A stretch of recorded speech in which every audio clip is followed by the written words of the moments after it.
قطر پاکستان میں $3 ارب کی سرمایہ کاری کرے گا۔ دوحہ میں وزیراعظم سے قطری سرمایہ کاروں کی ملاقات۔ وزیراعظم شہباز شریف 2 روزہ دورہ قطر مکمل کر کے وطن واپس پہنچ گئے۔ شہباز شریف کی قطری امیر اور ہم منصب سے ملاقاتیں۔ قطر کے امیر سے ملاقات میں 2 طرفہ تعلقات پر تبادلہ خیال ہوا۔ تجارت، سرمایہ کاری، توانائی اور ثقافت کے شعبوں میں تعاون بڑھانے کے لیے نئے ممکنہ تعاون پر غور کیا گیا۔ اسرائیلی جارحیت اور خطے میں کشیدگی میں اضافے پر بھی گفتگو ہوئی۔ وزیراعظم نے امیر قطر کو پاکستان کے دورے کی دعوت بھی دی۔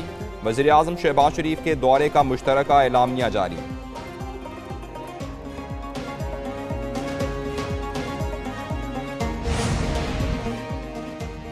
دہشت گردی کو نکیل ڈالنے کا منصوبہ، سیکیورٹی فورسز کسی کو بھی گرفتار کر سکیں گی۔ خصوصی اختیارات دینے کا فیصلہ۔ انسداد دہشت گردی ایکٹ 1997 میں ترمیم کا بل قومی اسمبلی میں پیش۔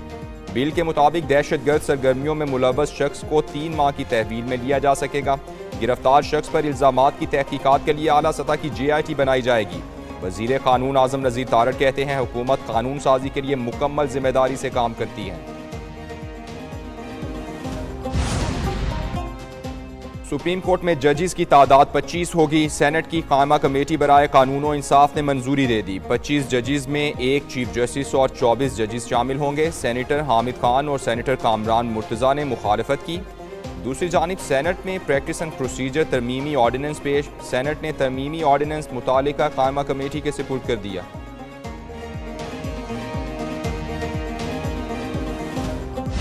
رحمان بات تو کر لیتا ہے لیکن پھر اپنی بات پھر بھی جاتا ہے۔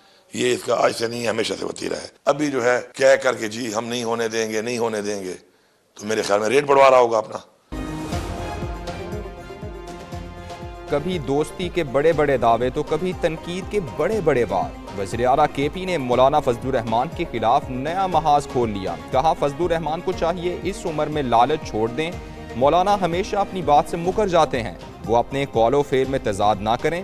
مزید کہا آئینی ترمیم پر بھی پہلے کہا ووٹ نہیں دیں گے، پھر ریٹ بڑھایا۔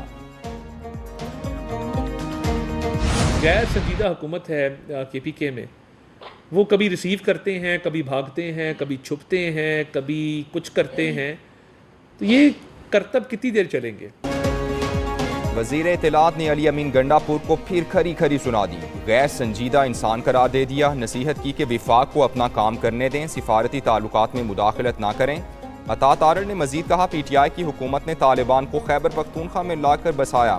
دہشت گردی کی کارروائیوں پر ان کی کوئی توجہ نہیں، ملک کی معیشت بہتر ہو رہی ہے۔ سعودی سرمایہ کاری $2.2 ارب سے بڑھ کر $2.8 ارب ہو گئی۔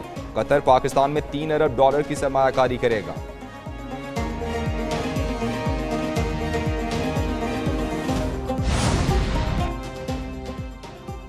مسلم لیگ نون کے منحرف رکن عادل خان بازئی کی نااہلی کا معاملہ، نااہلی کے ریفرنس پر جلد فیصلہ کیا جائے۔ قومی اسمبلی سیکریٹریٹ نے الیکشن کمیشن کو تیسرا خط لکھ دیا۔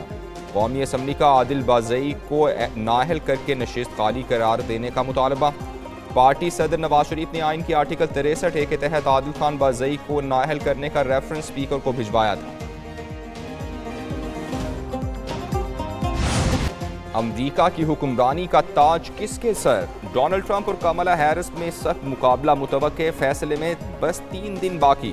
صدارتی انتخابات کی تیاریاں حتمی مراحل میں پہنچ گئیں۔ کمالا ہیرس اور ڈونلڈ ٹرمپ میں لفظی جنگ شدت اختیار کر گئی۔ ڈونلڈ ٹرمپ نے کمالا ہیرس کو ہیلری کلنٹن سے بھی زیادہ نااہل قرار دے دیا۔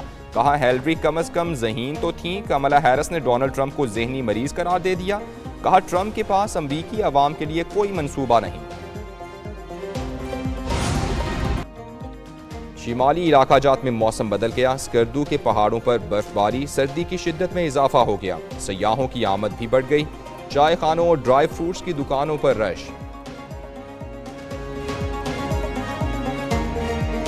پاکستان سمیت دنیا بھر میں ہندو برادری نے اپنا مذہبی تہوار دیوالی بھرپور انداز میں منایا۔ ملک بھر میں دیوالی کی تقریبات کا اہتمام، بچے بڑے سب ہی پٹاخے پھول جھڑی چلا کر خوشیاں منانے میں مصروف رہے۔ عمر کوٹ اور تھرپارکر کے مسلمانوں نے تہوار میں شریک ہو کر خوشیوں کو 4 چاند لگا دیے۔ ہندو برادری کہتی ہے کہ ہم اپنا ہر تہوار پاکستان میں مکمل آزادی کے ساتھ مناتے ہیں۔